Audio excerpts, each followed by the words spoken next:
Hello again. Thank you for watching this video and studying math with us. Today's topic is adding and subtracting unlike fractions. Unlike fractions meaning the denominators are different. So we're going to talk about how you add them and add them vertically, and how you subtract them and subtract them vertically. In each case though, when you add or subtract fractions, a common denominator is needed. Now, we learned a lot about common denominators in previous work, and so today we're approaching a work area. You want to pause, try to do these problems, and then forward and see how you did. So these are the problems we're going to have, and I'm going to ask you to try to do some of these. Pause the video, and I'll be back in a bit. Okay, I'm back in a bit, and we're going to do a few of these, and we will talk about some of the others, at least relative to the answers.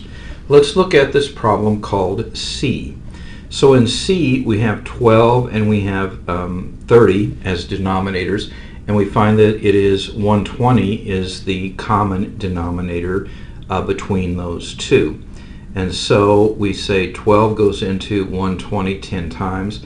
So this becomes 70 over 120.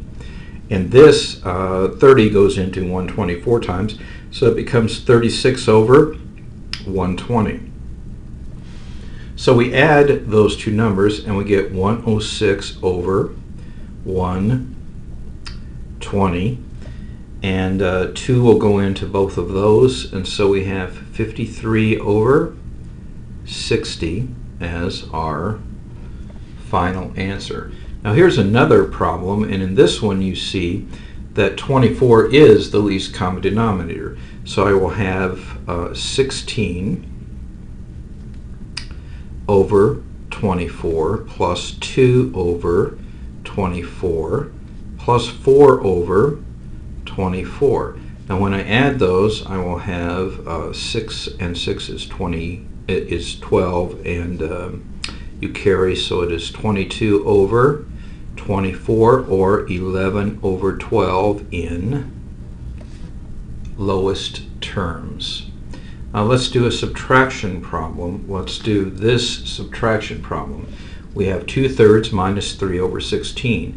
The common denominator is going to be, the least common denominator is going to be 48.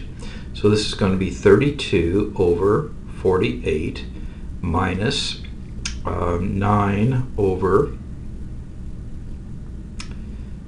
48, and when I do that subtraction I will get 23 over 48, which is in lowest terms. Here we have a university, and you're combining majors, so we're going to be adding 1/4 plus 3 over 20. The common denominator is going to be 20, and so that is going to be 5 over 20 plus 3 over 20 is 8 over 20, and we want to get that in lowest terms, so that is 2 over 5.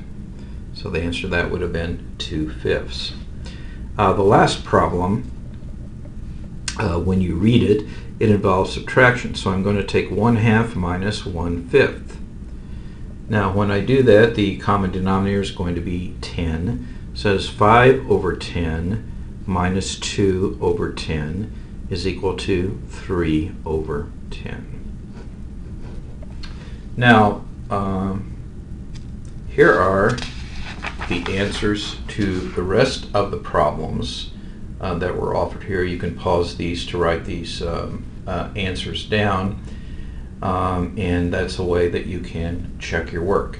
You also probably want to read the section in your book and do some more problems there to make sure that you have mastery. But now we close, as we often do, with knowing that time is precious, each day must count. Doing the math will make you strong. Take care, and I'll see you in class.